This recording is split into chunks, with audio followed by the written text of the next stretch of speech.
सवाल बड़ा महत्वपूर्ण है। अगर कुर्सी खाली रह गई थी तो अब किसकी कुर्सी जाएगी दिल्ली में? क्योंकि जिस तरीके से पूरा इंतजाम किया गया और एक लंबे वक्त से यह देखा जा रहा था, समझा जा रहा था कि दिल्ली में रामलीला मैदान की रैली बहुत मायने रखती है। आलोक जी, आपने बड़ी लंबी पत्रकारिता की है और तमाम प्राइम मिनिस्टर्स को देखा है। ये वाकई कुर्सी जाएगी किसी की अगर कुर्सी खाली थी, जिसका जिक्र रीमा कर गई?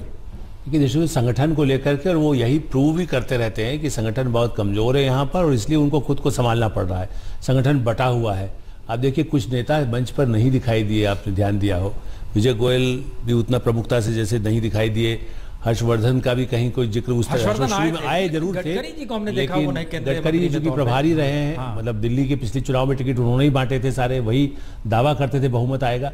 तो मोदी जी ने अपने कंधे पर लिया, और इसलिए जब ये कहेंगे देखो तुम भीड़ नहीं जुटा सकते, लेकिन मुझे लगता है आगे जो भीड़ दिखी, देखिए प्रसून जी हमारे जैसे आपकी तरह बहुत तटस्थ बात करने वाले उनके सामने कम है।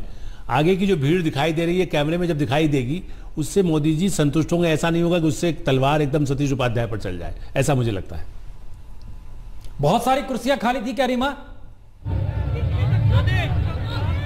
देखिए हमारा जो अनुमान है 1 लाख का दावा बीजेपी की तरफ से किया गया था, लेकिन यहाँ पर 25 से 30 हजार लोग थे और इससे ज्यादा संख्या नहीं थी। जब तक नरेंद्र मोदी का भाषण चल रहा था तब लोग आ जरूर रहे थे बीच में, लेकिन पीछे का जो ग्राउंड था वो लगभग खाली था। और ये बात खुद बीजेपी के नेताओं को भी आभास था, और वो आके मीडिया से ही बात कर रहे थे इस बारे में कि क्या अनुमान लगाया जा रहा है भीड़ के बारे में। लेकिन जाहिर तौर पर जो बीजेपी का शक्ति प्रदर्शन का नाम बीजेपी ने दिया था, ऐसा कुछ कम से कम दिखाई नहीं दिया जोश।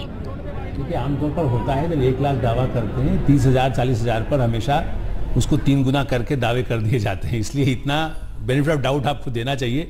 1 लाख का लक्ष्य रखा गया था, और जैसे वो या तो बताएं कि भाई 25,000 सीटें खाली हुई, ऐसा मुझे नहीं लगता है। आपने देखा सीटों दूर दूर तक लगाई गई थी, और मतलब उसकी दूरी ऐसी थी। वो ठीक कह रहे हैं आप, लेकिन ये एक बड़ा महत्वपूर्ण सवाल है कि अगर जो कुर्सी खाली है और अपने आप लोग नहीं आए, बाद भी अगर खाली है, ये साबित करता है कि जो वो शुरू में दावे आपके मित्र हमारे बीजेपी के लोग कर रहे थे, लोग अपने आप उमड़ेंगे, वो नहीं है। इसका मतलब जो पार्टी लाई गई वही लोग आए हैं। हम ताकत ना का अभिनंदन समारोह कहें, जिसका जिक्र हो रहा था, जिसका उन्होंने चारों मुख्यमंत्रियों का अभिनंदन भी दिल्ली में करा दिया। हम एक छोटे से ब्रेक के बाद वो इसमें सहयोग करें, आर्थिक अनुदान भी दें दिल्ली के चुनाव को जिताने में। जी, संकेत वही थे। छोटे से ब्रेक के बाद तुरंत लौट रहे हैं।